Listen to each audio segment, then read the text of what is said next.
welcome to my channel.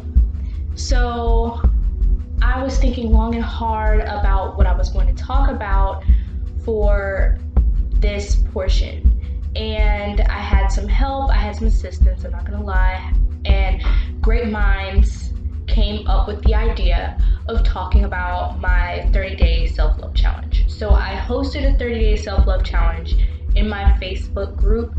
It's called the Shamanic Temple of Self-Love.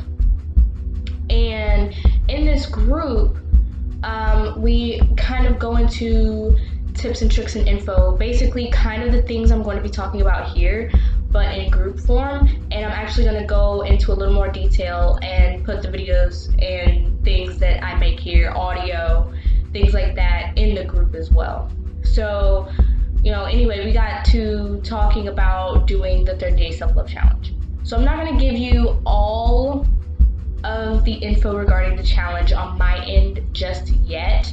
What I'm going to do is I'm going to spread it out into different segments and tell you all what I learned and other things relating to what I'm going to talk about. So first off, 30-day self-love challenge. You may see it on YouTube a lot, you may hear about it a lot, and it's kind of a thing that people really like doing, and it's totally understandable why. It's a really awesome thing to do to get you in the habit of making self-love a priority in your life. So self-love, self-care, all those things are super, super, super important in going throughout this world, in basically a world that seems intent on making us question ourselves.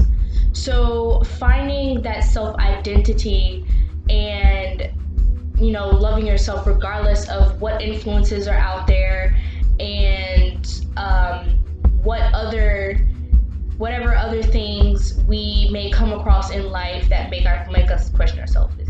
Regardless of all of that, you're able to look within and decide, okay, what's me and what's conditioning? What's me and what's programming? What's me and what's influenced by other people and things and my environment? What can I take away? What can I give, etc. So during this challenge, I started it January 1st, and I decided I was going to do an intermittent fast, which basically is you dedicate a certain amount of time to where you don't eat.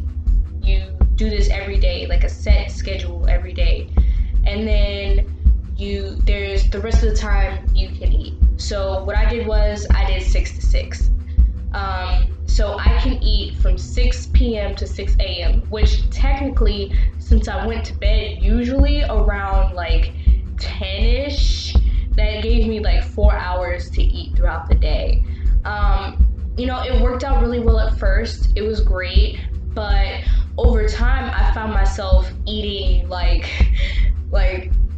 without realizing that I had taken a bite out of something. So I took that to mean my body was basically, okay, you need to eat, girl. So, I did pretty well up until about halfway, and then I found myself like grabbing things without realizing them and shoving them in my mouth. Now, listen,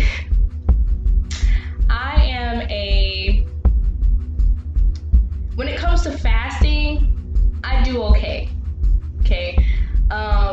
So the fact that I had such a hard time kind of let me know that there was something in my diet that I was missing and that I needed to listen to my body. So, I wanted to go 2 weeks. I made it about that long. No harm, no foul. I tried to restart and finish the month, but literally, my brain just, it was on its own agenda. So, I honored my body, I honored myself, and, I didn't want to disappoint myself further. So I was like, you know what, cool. I did 2 weeks. That was my goal. Cool beans. So another thing that I decided to do, and by the way, for the intermittent fasting, you can you can set your own time limits. I just did 6 to 6 because it's easy to remember. So, but you can really do your own time limits. I think I might switch the hours around for when I can eat and when I can't eat, should I do the intermittent fasting again. Anyway, so another thing that I did was I listened to a 30-day self-love challenge video on YouTube by Doxy Meditations, and I'm going to put the link in the description box when I get finished with the video and the audio, because I'm also doing a podcast. So look out for that. It was amazing. I did it before. I swore by it. And the good thing about it is that my phone. The podcast. So the thing about that, which is really cool, is that you really don't have to like focus on it too hard. You can do it while you're doing your tasks. You can do it while you're asleep. And so it really leaves no excuse for you to not do it if that's something you want to do. I think that it is very useful and very helpful because the stuff really does get into your subconscious. It really does. From the time I started listening to it the first time, before then, to like the 30 days after, oh my gosh, like such a huge difference. And then even now, I feel even more of a difference than the last time. So awesome video. I love Doxy. I swear by all of Doxy's videos. Anyway, so I also did that. Another good thing to do as well, of course, if you do these meditation videos, it's awesome.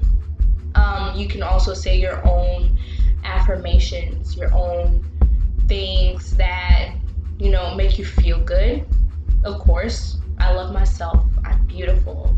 I'm special. I'm wonderful. I'm fearfully and wonderfully made. Whatever you're into, you know, that type of thing. You can do that. I do that all the time, especially when I'm not feeling so pretty or so happy. The thing about that is that sometimes if your mindset isn't correct going in, it won't do anything but piss you off more. And I say that because if you don't go into this willing to push through that initial bump in the road where you doubt yourself, it's just gonna piss you off to say these things because you feel like you're lying. So what I do is when I have a hard time speaking generally like that, like I'm just awesome regardless, you know, it's rare, but it does happen. And when those times come, it's easier for me to pinpoint one thing that I like about myself today. So it can be physically, mentally, emotionally, spiritually, financially, whatever. It can be whatever, but like one or two things that I like about myself today. Like, oh, my eyes look really bright today. Or, oh, well, you know, I told this person no when, you know, they asked me to do something that I didn't want to do. That's awesome. Like, just, it could be anything. Like, oh, I actually drank enough water today. Like, it literally can be anything. But like any of your wins, anything that, you know, you're proud of yourself about, whether it's in general or just in that moment, that's a good place to start if you have a hard time with the affirmations. And eventually it'll get to the point where it's like, okay, well, dang, like, no, my eyes are pretty. You know, I'm gorgeous, no matter if I have this gap or not. You know, like, you know, I've come really far setting boundaries and sticking to them. You know, it builds up over time. If you go one day at a time, pointing out the things that you've done right, celebrating your wins, the L's are like, okay, but look, you know, I took a L here, but there's a W there. So that, like I said, that's a good place to start if you have a hard time with the generalizations and everything. That's what I like to do. Another thing too, also, you can never go wrong with eating healthy. And I'm a bit like, I feel some congestion coming on in my throat. It's hurting. So like if I sound weird, that's why. But of course, being healthy, eating healthy. We all know that the food that you take in affects your brain. There's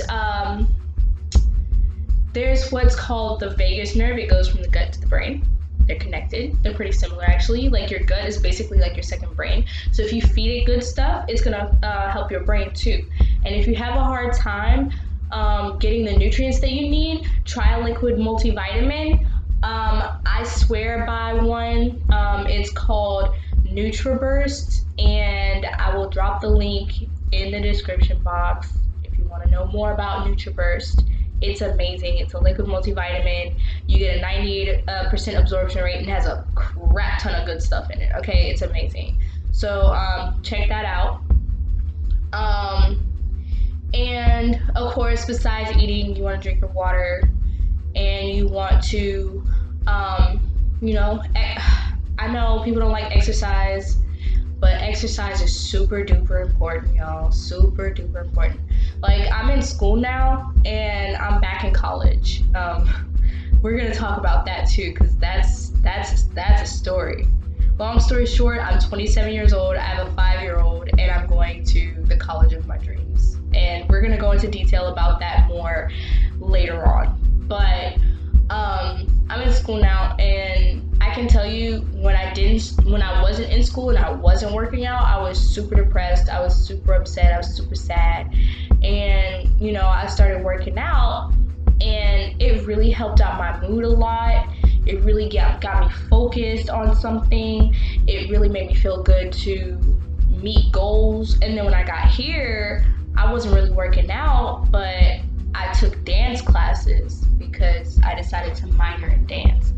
So that's how I get my workouts in for now, until I incorporate actual gym time into my schedule. I'm actually dancing, and it really helps out a lot. And it doesn't hurt that dance is one of my biggest passions. It's one of my hugest passions on planet Earth. So it makes me happy to be in somebody's studio again. Just being honest. More things that help out when you're working on your self-love journey and your self-care journey. Like I said, I have a child. So if I can find some time away, there are things that I can do which don't require a lot of money. Honestly, cleaning is a huge one, and I'm going to go into detail about why later, but cleaning is a huge one. Obviously hair, skin, and nails is always good for me. I'm all about pampering, things like that, so that's a huge one. Whatever makes you happy, brings you joy. I also enjoy making oils. I like blending oils for various purposes, which reminds me, I need to make one for my sinuses because this is ridiculous. But so I enjoy making oils. That's another self-care thing for me, like self-love. I love making oils, and I love putting them on, and I like feeling the various energies from the different oils. So whatever makes you happy, whatever makes you feel good and makes you feel accomplished and gives you peace, I totally recommend going for that. There was something else I was going to say.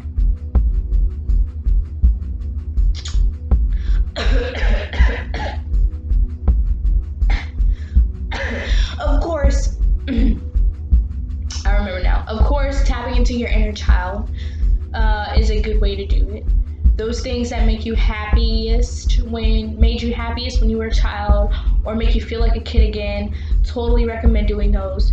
So a lot of women, they love putting on makeup, they love dressing up, but it's not just the fact of like putting on makeup and dressing up. It's the fact that a lot of us, I'm not gonna say all, but a lot of us, we used to play pretend, and we used to dress up, and we used to play with dolls, and that was like a childhood thing. So like doing that to ourselves is kind of, it brings out that inner child in us, like, oh my gosh, I can be whoever I want to be today, you know what I mean?